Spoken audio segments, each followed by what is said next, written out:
Welcome back to the Lead2Xceed platform with me, Henry Baye. In today's chat, I will be building on our chat on respect. As I mentioned in the last chat, soon after we put the two-part chat on respect out, we had one of our regular viewers asking the question, what do you do with a disrespectful boss? In order to handle this subject comprehensively, we have put out a chat where we dealt with the question around disrespectful bosses. Today, I would like to tackle the subject of disrespectful employees and peers and how to deal with their behavior.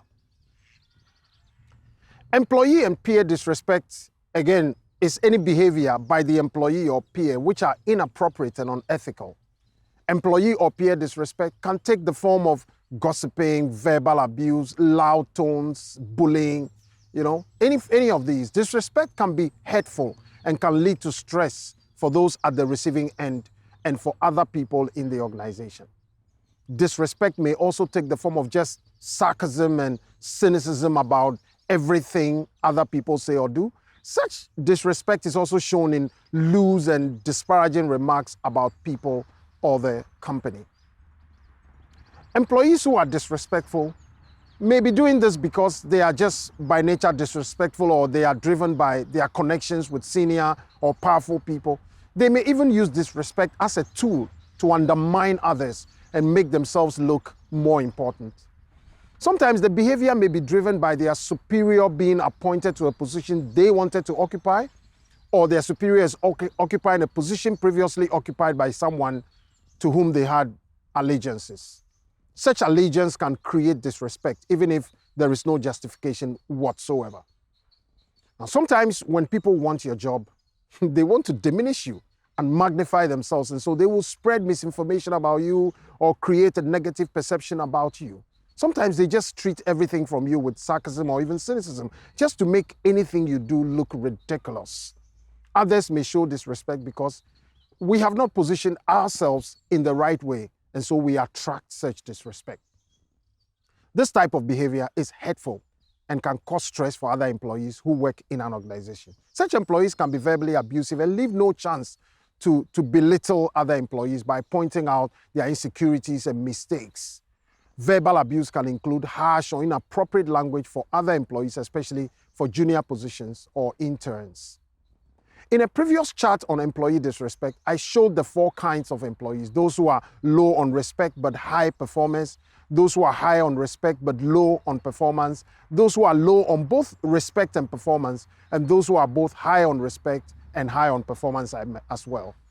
I did make the point that no matter how great people are at their performance, that gives them no license to disrespect colleagues and superiors. Indeed, researchers have emphasized in the past few years that employees with disrespectful behavior are of no use for the organization, no matter how experienced or efficient they are, because their behavior affects the overall productivity of the company and builds a toxic environment.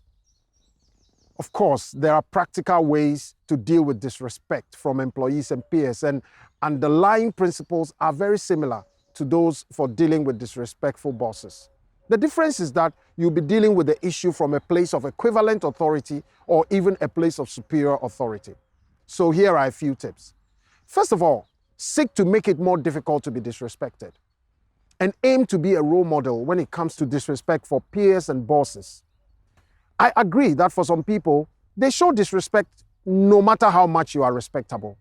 However, as I said in my previous chart, you can build a personal brand that makes it difficult to be disrespected. You should aim to be an example of one who does not gossip about your peers and superiors, be a champion of the organization's goals, and genuinely support the success of the organization. Let me remind you again of this quote from Rachel Hollis. People treat you with as much or as little respect as you allow them to. And you can't force a person to show you respect, but you can make it difficult to be disrespected or even refuse. You should confront or seek to help the employee or peer with the disrespectful behavior. This starts by building rapport and providing them feedback in an environment where they can feel respected and heard. You should take time to really listen to understand what is driving their behavior. Give them direct feedback about the impact of their behaviors that impact you and others, and help them appreciate how they can be conscious of those behaviors. If these interventions work well, then you can agree some few behaviors and what you will track together. If they sign up, show them some trust and start to give them responsibilities that draw them out into the limelight. I recall an experience where we had an employee who would say the most disrespectful things and say things anyhow they choose.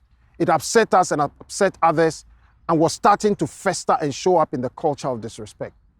As we sought to understand and figured out that this person was just brought up to speak in that straightforward manner, displeasure turned into understanding.